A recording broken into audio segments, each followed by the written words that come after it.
ان الدین عند اللہ الاسلام۔ الحمدللہ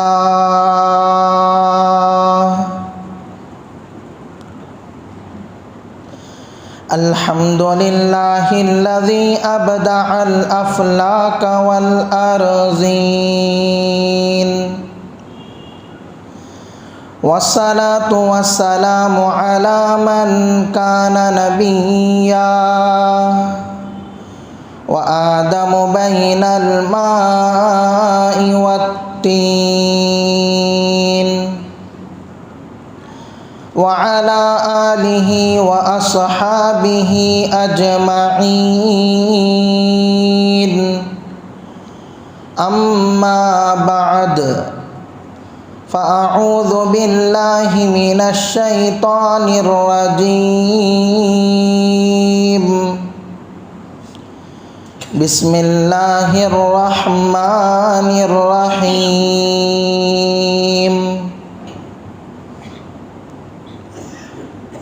یا ایہا النبی قل لأزواجک وبناتک ونساء المؤمنین یدنین علیہن من جلابیبہن، صدق اللہ العظیم۔ وقال النبی صلی اللہ علیہ وسلم المرأة عورة، او کما قال علیہ الصلاة والتسلیم۔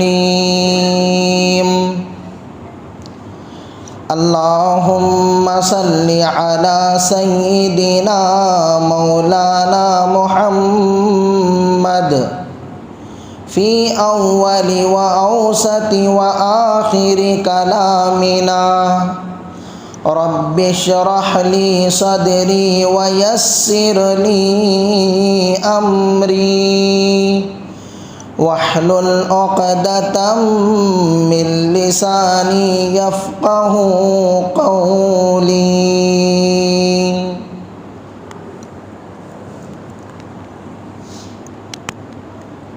یہ دنیا اہل دنیا کو بسی معلوم ہوتی ہے، یہ دنیا اہل دنیا کو بسی معلوم ہوتی ہے، نظر والوں کو یہ اجڑی ہوئی معلوم ہوتی ہے۔ میں رونا اپنا روتا ہوں تو یہ ہنس ہنس کے سنتے ہیں، انہیں دل کی لگی یک دل لگی معلوم ہوتی ہے۔ ہمت کرے پھر کیا نہیں انسان کے بس میں، یہ ہے کم ہمتی جو بزدلی معلوم ہوتی ہے۔ بزرگان محترم و معزز سامعین کرام اور عزیز ساتھیوں،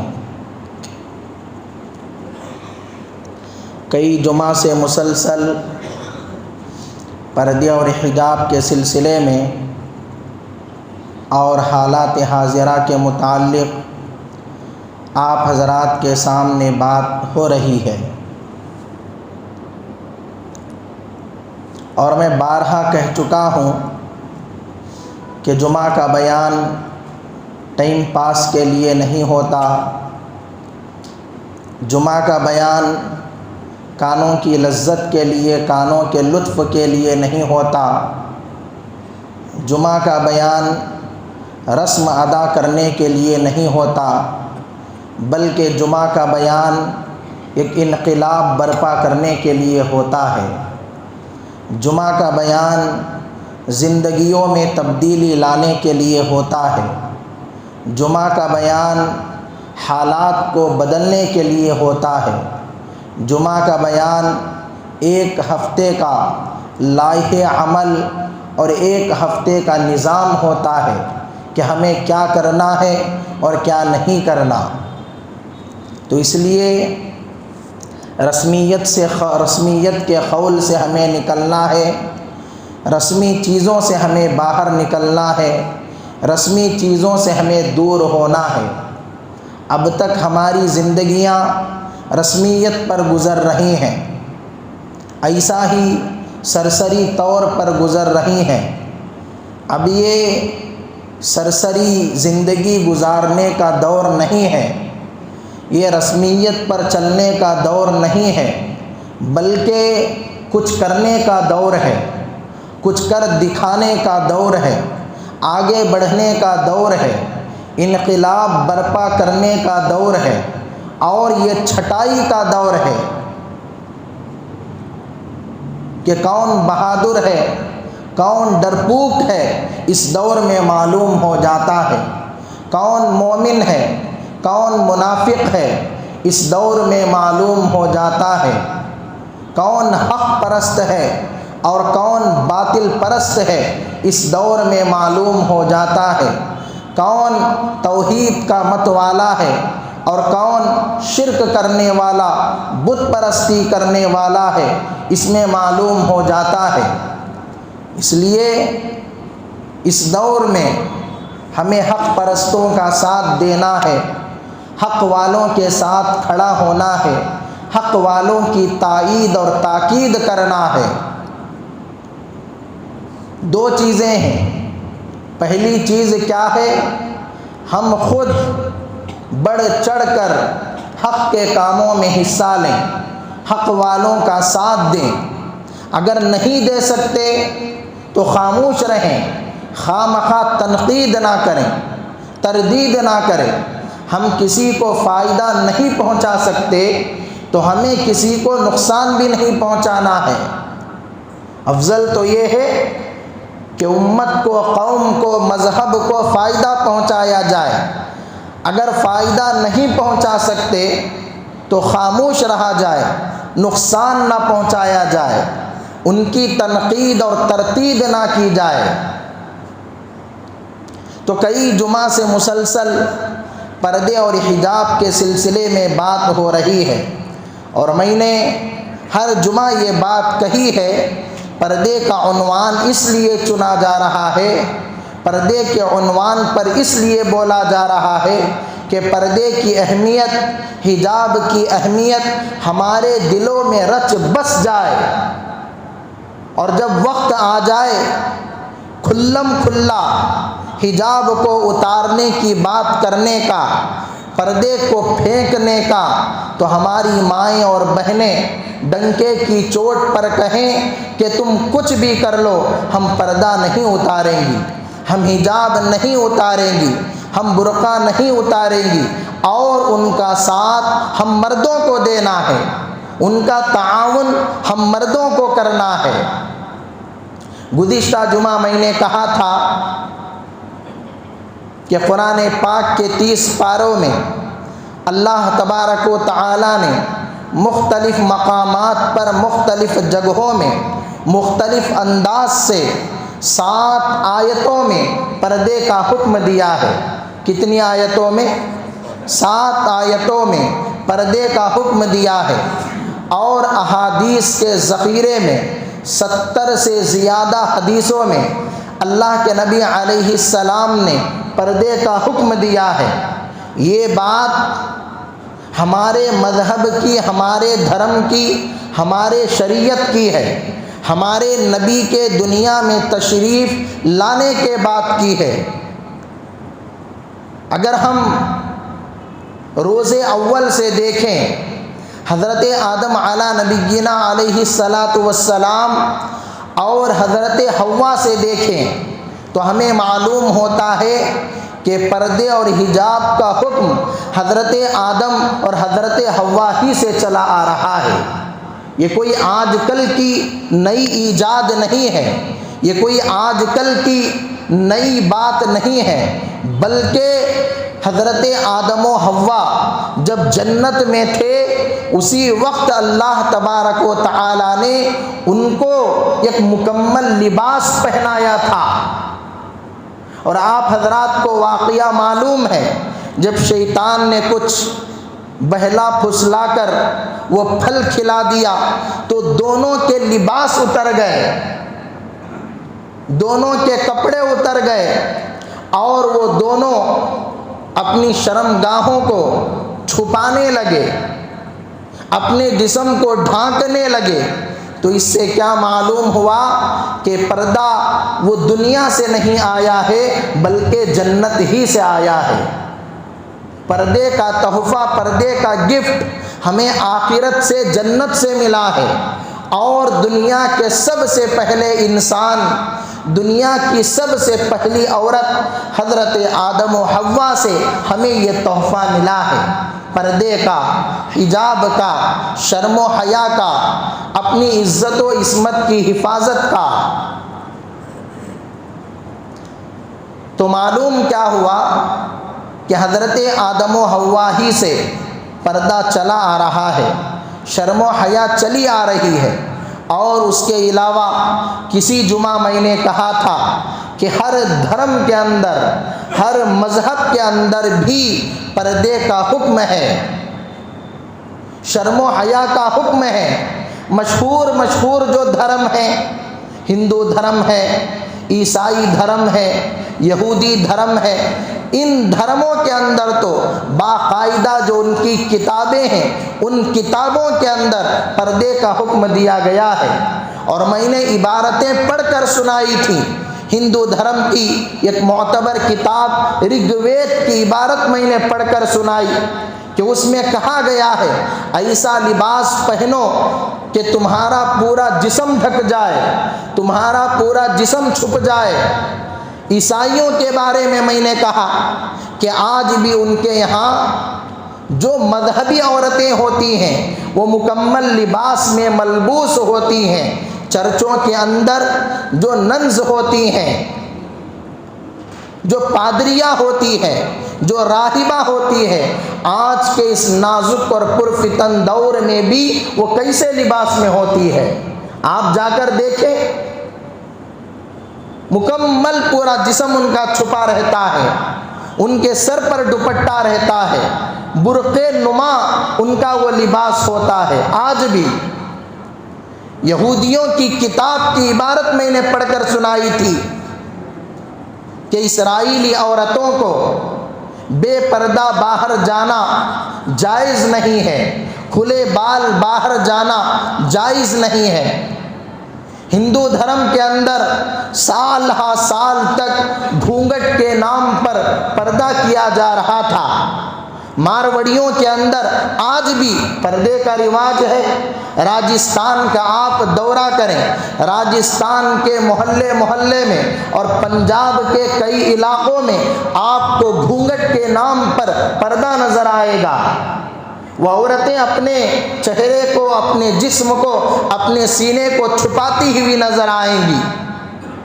تو پردہ، حجاب، شرم و حیا دوسرے دھرموں کے اندر بھی ہے، لیکن جب حکومت کی آنکھوں پر پردہ پڑ جاتا ہے اور حکومت جس تنظیم کے اشارے پر کام کر رہی ہے، اس کے دل پر، اس کے دماغ پر، اس کی آنکھوں پر جب پردہ پڑ جاتا ہے تو نہ ان کو دھرم نظر آتا ہے، نہ ان کو مذہب نظر آتا ہے، نہ ان کو کتابیں نظر آتی ہیں، نہ ان کو تہذیب نظر آتی ہے، نہ انہیں ہندوستان کا دستور اور ہندوستان کا قانون نظر آتا ہے۔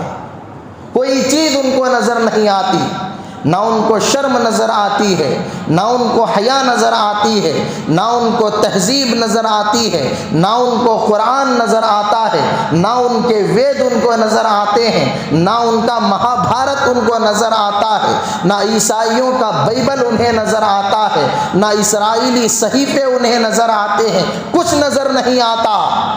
انہیں کیا نظر آتا ہے؟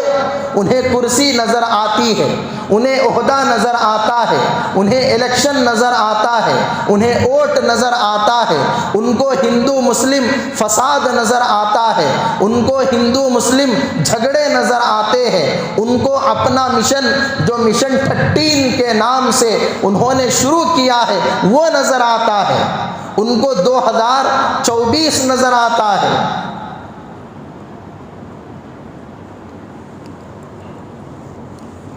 اور اپنی جاہلیت کا، اپنے ان پڑھ ہونے کا، اپنے گنوار ہونے کا ثبوت دیتے ہیں۔ پردہ جو ہے اس کے 3 درجے ہیں۔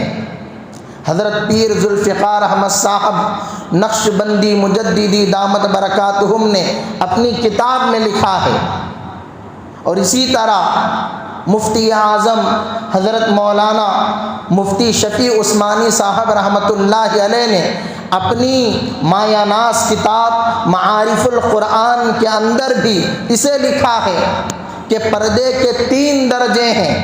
پہلا درجہ کیا؟ وقرن فی بیوتکن، عورتیں اپنے گھروں میں رہیں، عورتیں اپنے گھروں کے اندر رہیں، بغیر کسی شرعی مجبوری کے، بغیر کسی شرعی عذر کے وہ گھروں سے باہر نہ نکلیں۔ وقرن فی بیوتکن، اللہ کا قرآن ہے، 22واں پارہ ہے، سورہ احزاب ہے کہ اپنے گھروں میں رہو۔ اور اللہ کے نبی نے حدیث پاک میں فرمایا، اللہ کو سب سے زیادہ محبوب اور پسندیدہ اور اللہ کی مقرب بندی وہ ہے جو اپنے گھر کے بیچ میں چھپی رہتی ہے، یعنی اپنے گھر میں ٹکی رہتی ہے۔ یہ پردے کا پہلا درجہ ہے۔ پردے کا دوسرا درجہ، وَإِذَا سَأَلْتُمُوهُنَّ مَتَاعًا فَاسْأَلُوهُنَّ مِنْ وَرَاءِ حِجَابٍ، جب آپ گھروں میں رہیں گی تو ظاہر سی بات ہے رشتہ دار آئیں گے، دوست و احباب آئیں گے، محرم اور غیر محرم دونوں آئیں گے، کبھی اپنے شوہر کے دوست بھی آ جائیں گے، کبھی سسرال والے بھی آ جائیں گے، کبھی چچا زاد، خالہ زاد، تایا زاد، ماموں زاد، یہ افراد بھی آئیں گے۔ تو پردے کا دوسرا درجہ کیا؟ اللہ کے قرآن نے کہا کہ جب یہ غیر محرم افراد تمہارے گھر کو آئیں اور تمہیں کچھ بات کرنے کا موقع ہو، تمہیں کچھ پوچھنے کا موقع ہو، تمہیں کچھ مانگنے کا موقع ہو، تم سے کچھ بولنے کا موقع ہو، وَإِذَا سَأَلْتُمُوهُنَّ مَتَاعًا فَاسْأَلُوهُنَّ مِنْ وَرَاءِ حِجَابٍ، کہ وہ پردے کے پیچھے سے بات کیا کریں، وہ حجاب میں بات کیا کریں۔ یہ پردے کا دوسرا درجہ ہے۔ اور میں نے اس سے پہلے کہہ دیا ہے، یہ تو ہمارا رشتہ دار ہے، یہ تو ہمارا بھائی ہے، یہ تو ہمارا فلاں ہے، یہ کہہ کر پردے کو ٹالا نہیں جا سکتا، یہ کہہ کر پردے کے حکم کو توڑا نہیں جا سکتا۔ ہمارا دل پاک ہے، ہمارا دماغ پاک ہے، ہماری نگاہیں پاک ہیں، ہمارے خیالات پاک ہیں، یہ کہہ کر پردے کے حکم کو ٹالا نہیں جا سکتا۔ پھر پردے کا تیسرا درجہ، یا ایھا النبی قل لازواجک وبناتک ونساء المؤمنین یدنین علیہن من جلابیبہن۔ پردے کا تیسرا درجہ کیا ہے؟ جب عورت کو کوئی شرعی مجبوری پیش آ جائے، کوئی شرعی عذر پیش آ جائے، اور آج بھی ہوتا ہے، عورت کی طبیعت خراب ہو گئی، ڈاکٹر کے پاس جانا ہے، ہاسپٹل جانا ہے، یا کسی کی میت ہو گئی وہاں جانا ہے، رشتہ داروں میں کسی کے یہاں شادی ہوئی وہاں جانا ہے، تو اب اللہ کے قرآن نے کہا جب یہ کسی شرعی مجبوری کی وجہ سے گھر سے باہر نکلیں گی، یدنین علیہن من جلابیبہن، ایک بڑی چادر سے اپنے پورے جسم کو ڈھانک لیں گی۔ اور آج اسی بڑی چادر کو برقع کہا جاتا ہے، حجاب کہا جاتا ہے، پردہ کہا جاتا ہے۔ تو شرعی مجبوری کی وجہ سے جب گھر سے باہر نکلیں گی تو اپنا پورا جسم کسی بڑی چادر سے ڈھانک لیں گی، سوائے آنکھوں کو چھوڑ کر، سوائے آنکھوں کے۔ آنکھیں نظر آنا ہے اس لیے کہ اس سے راستہ نظر آئے، لیکن آج تو الحمدللہ اللہ کا کرم ہے، ایسا پردہ بھی آیا ہے، وہ چادر بہت باریک ہوتی ہے، اگر آنکھوں پر ڈال بھی لی جائے تو اس سے بھی راستہ نظر آ جاتا ہے، جسے جالی کہا جاتا ہے۔ تو افضل یہی ہے تو یہ تین درجے پردے کے ہیں۔ پہلا درجہ وقرن فی بیوتکن، عورتیں اپنے گھروں میں رہیں۔ دوسرا درجہ گھروں کے اندر یا کہیں بھی غیر محرموں سے بات کرنے کا موقع ہو، وَإِذَا سَأَلْتُمُوهُنَّ مَتَاعًا فَاسْأَلُوهُنَّ مِنْ وَرَاءِ حِجَابٍ، پردے کے پیچھے سے بات کریں۔ تیسرا درجہ شرعی مجبوری کی وجہ سے باہر نکلنے کا موقع ہو تو مکمل پردے میں باہر نکلا جائے، مکمل پردے میں باہر نکلا جائے۔ اور تعلیم حاصل کرنا، علم حاصل کرنا، یہ بھی ایک شرعی مجبوری ہے، ایک شرعی عذر ہے۔ افضل تو یہ ہے کہ عورتوں کو گھروں کے اندر تعلیم دی جاتی، عورتوں کی تعلیم کے لیے گھروں کے اندر انتظام کیا جاتا، ان کو گھروں کے اندر پڑھایا لکھایا جاتا، لیکن آج وہ ماحول نہیں ہے، گھروں کے اندر وہ سسٹم نہیں ہے، گھروں کے اندر وہ رواج نہیں ہے، تو مجبوراً اسکول جانا پڑتا ہے، کالج جانا پڑتا ہے، یونیورسٹی جانا پڑتا ہے، ٹیوشن جانا پڑتا ہے۔ تو اب کیا کریں؟ فرمایا گیا یدنین علیہن من جلابیبہن، مکمل اپنے جسم کو چھپا کر کالج اور اسکول کو جایا جائے۔ یہ شریعت کا حکم ہے۔ اگر کوئی لڑکی، کوئی عورت بغیر پردے کے وہ علم حاصل کرنے جاتی ہے، وہ تعلیم حاصل کرنے جاتی ہے، وہ کالج اور اسکول جاتی ہے، وہ یونیورسٹی جاتی ہے، تو علم حاصل کرنا وہ الگ چیز ہے، اس کو گناہ ہوگا، اس کو گناہ ہوگا، علم کے حاصل کرنے پر اسے گناہ ہوگا۔ اس لیے کہ یہاں شریعت کا ایک حکم ٹوٹ رہا ہے، قرآن پاک کا حکم ٹوٹ رہا ہے، حدیث پاک کا حکم ٹوٹ رہا ہے، تو قرآن و سنت کو چھوڑ کر ہم کسی دوسری چیز کو حاصل نہیں کر سکتے۔ تو تیسرا درجہ کیا ہے کہ پردے کے ساتھ، حجاب کے ساتھ، برقعے کے ساتھ تعلیم کو حاصل کیا جائے، اس میں کوئی گنجائش نہیں ہے، اس میں کوئی چھوٹ نہیں ہے۔ یہ 3 درجے ہیں اور اسے ہمیں اپنانا چاہیے، اپنی عورتوں کو اس بارے میں کہنا چاہیے۔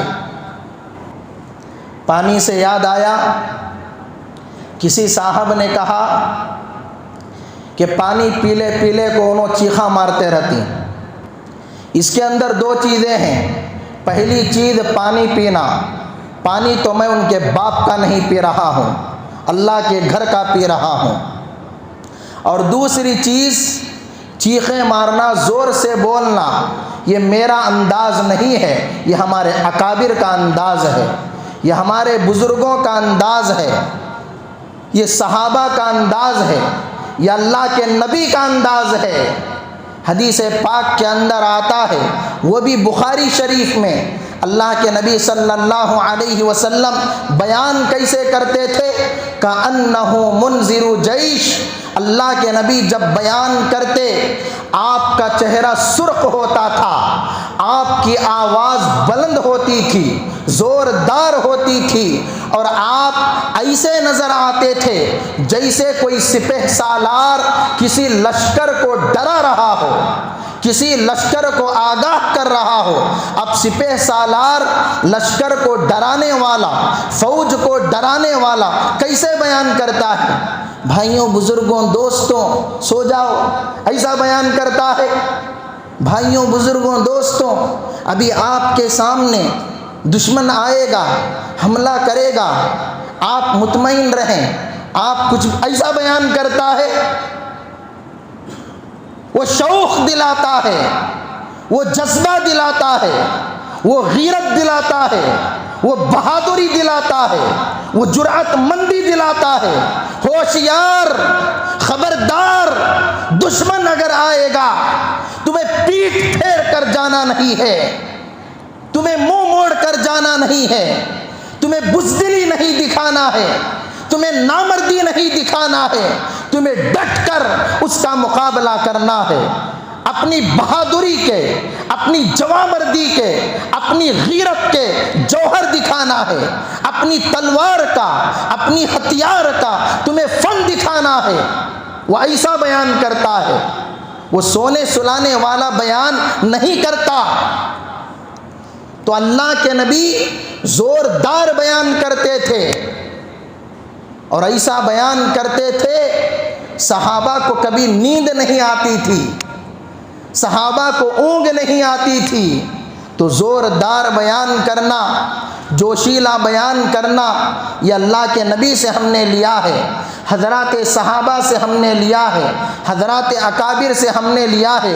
علامہ انور شاہ کشمیری کیسے بیان کرتے تھے، عطا اللہ شاہ بخاری کیسے بیان کرتے تھے، علامہ علی شیر حیدری کیسے بیان کرتے تھے، علامہ اورنگزیب فاروقی کیسے بیان کرتے ہیں، اعظم طارق شہید کیسا بیان کرتے ہیں، ضیاء الرحمن فاروقی کیسا بیان کرتے ہیں۔ ارے آج کے دور میں ہمارے کئی ایسے اکابر ہیں، الحمدللہ جب وہ بیان کرتے ہیں پورے مجمع کے اوپر ایک سناٹا ہوتا ہے، ایسے محسوس ہوتا ہے کہ آسمان سے قرآن اتر رہا ہے، آسمان سے حدیثیں اتر رہی ہیں، اور وہ زبردست طریقے سے بیان کر رہے ہیں، بیان کا حق ادا کر دیتے ہیں، تقریر کا حق ادا کر دیتے ہیں۔ اب جو آپ حضرات ماشاءاللہ ایک شوق لے کر، ایک جذبہ لے کر، اور کئی افراد جو اول وقت میں آتے ہیں، یہ کیوں آتے ہیں؟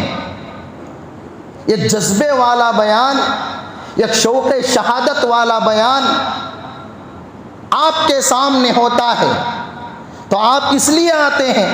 میں اگر وہی 60 سال 70 سال کے بوڑھے کا بیان اگر آپ کے سامنے کہوں، بھائیوں، بزرگوں، دوستوں، اللہ نے قرآن پاک میں ایسا کہا ہے، آپ کیا کریں گے؟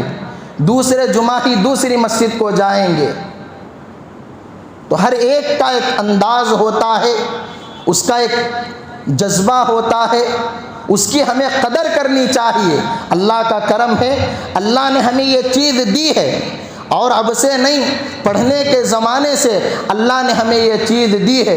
بڑے بڑے اکابر علماء کے سامنے میں نے ڈنکے کی چوٹ پر بے باکانہ انداز سے تقریریں کی ہیں۔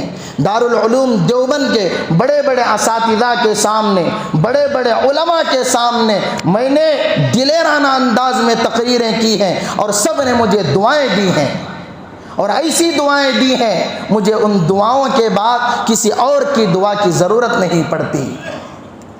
تو خیر، میں کہہ رہا تھا کہ ہمارا ملک بہت ہی غلط رخ پر جا رہا ہے، بہت ہی خطرناک رخ پر جا رہا ہے۔ تو ایسے وقت میں ہمیں چوکنا ہونا چاہیے، ایسے وقت میں ہمیں بالکل ہوشیار اور بیدار رہنا چاہیے۔ آپ حیرت کریں گے، اڈپی کے وہ جو 6 7 یا 8 لڑکیاں جن کی وجہ سے یہ پردے کی تحریک چلی، حجاب کی تحریک چلی، برقعے کی تحریک چلی، اور کورٹوں تک یہ مسئلہ گیا، اور پوری دنیا کے اندر یہ مسئلہ پھیل گیا، ان کے ساتھ کیا ہوا آپ کو معلوم ہے؟ اور کیا ہو رہا ہے آپ کو معلوم ہے؟ اور پورے کرناٹک کے اندر کالجوں میں، اسکولوں میں، کرناٹک سے لے کر پھر باہر کے علاقوں میں، بہار، یو پی، دلی، مہاراشٹر، مدھیہ پردیش، پنجاب، ان علاقوں میں کیا ہو رہا ہے آپ کو معلوم ہے؟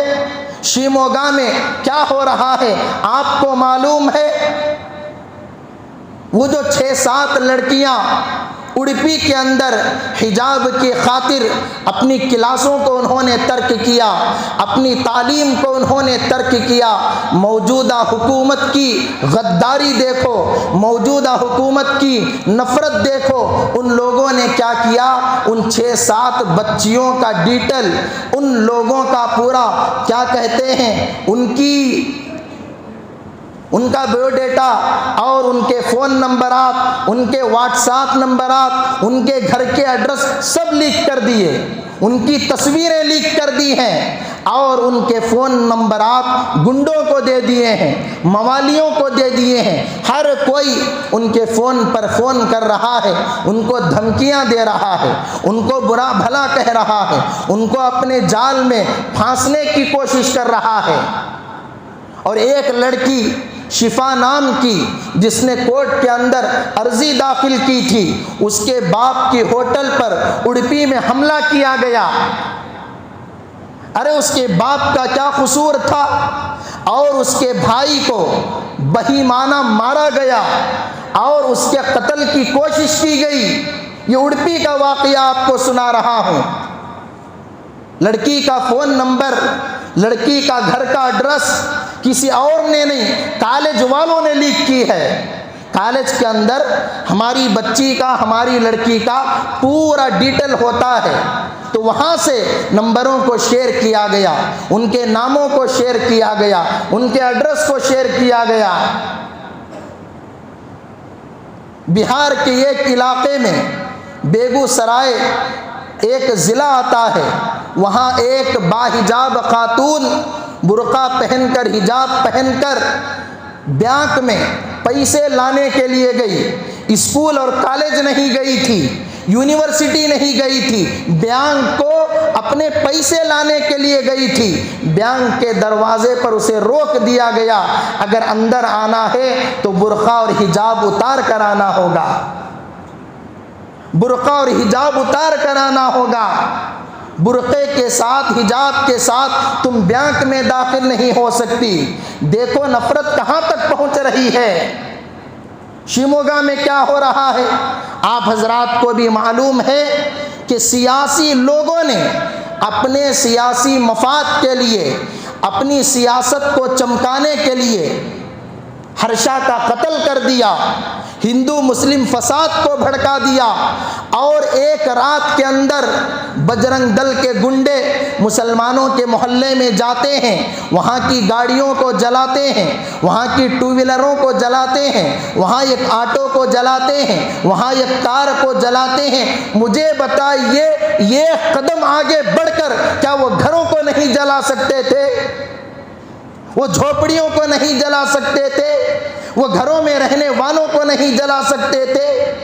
ایک رات کے اندر اتنا سب کچھ انہوں نے کیا، اس پر کیا ایکشن لیا گیا؟ اس پر کس کس کی پکڑ کی گئی؟ ہرشا کا قتل ہوا، کسی اور کو پکڑنے کے بجائے آج تک 10 مسلمان نوجوانوں کو گرفتار کیا گیا ہے، 10 مسلمان نوجوانوں کو گرفتار کیا گیا ہے۔ اور ہمارے کنک پور میں کیا کچھ نہیں ہو رہا ہے؟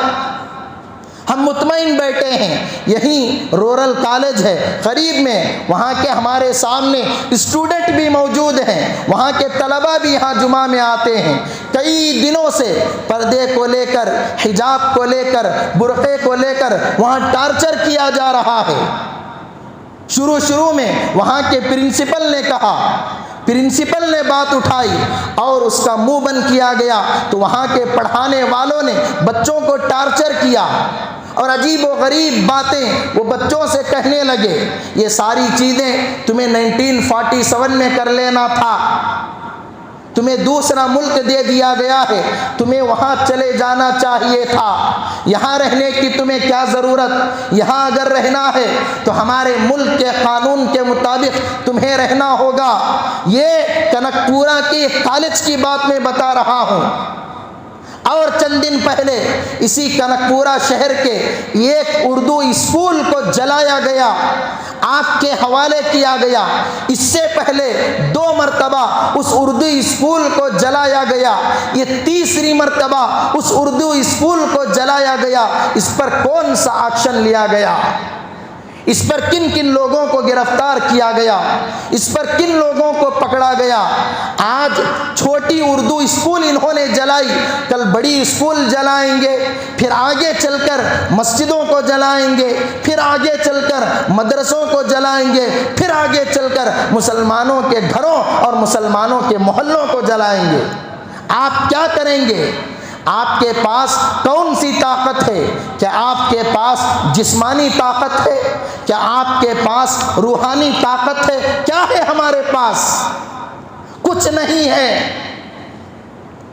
اس لیے میرے بھائیوں، میرے بزرگوں، میرے دوستوں، غفلت کی زندگی سے نکلو، غفلت کی زندگی سے باہر آؤ۔ یہ کچھ کر دکھانے کا وقت ہے، یہ کچھ کرنے کا وقت ہے، خاموش رہنے کا وقت نہیں ہے۔ ہم نے بہت سال خاموش رہ لیے، ہم نے اپنی زبانوں کو بہت بند کر لیا، اب اپنی زبانوں کو بند کرنے کا وقت نہیں ہے۔ اب چوڑیاں پہن کر گھروں میں بیٹھنے کا وقت نہیں ہے، اب انقلاب برپا کرنے کا وقت ہے، اب حالات بدلنے کا وقت ہے، اب دشمنوں سے مقابلہ کرنے کا وقت ہے۔ میں یہ نہیں کہتا آپ کو کہ آپ قانون کو ہاتھ میں لیں، نہیں کہتا، میں یہ کہتا ہوں کہ قانون کے دائرے میں رہ کر، دستور کی حفاظت کرتے ہوئے، دستور کی بات مانتے ہوئے، ہندوستان کے قانون کے دائرے میں رہ کر آپ کیا کچھ نہیں کر سکتے، بہت کچھ کر سکتے ہیں۔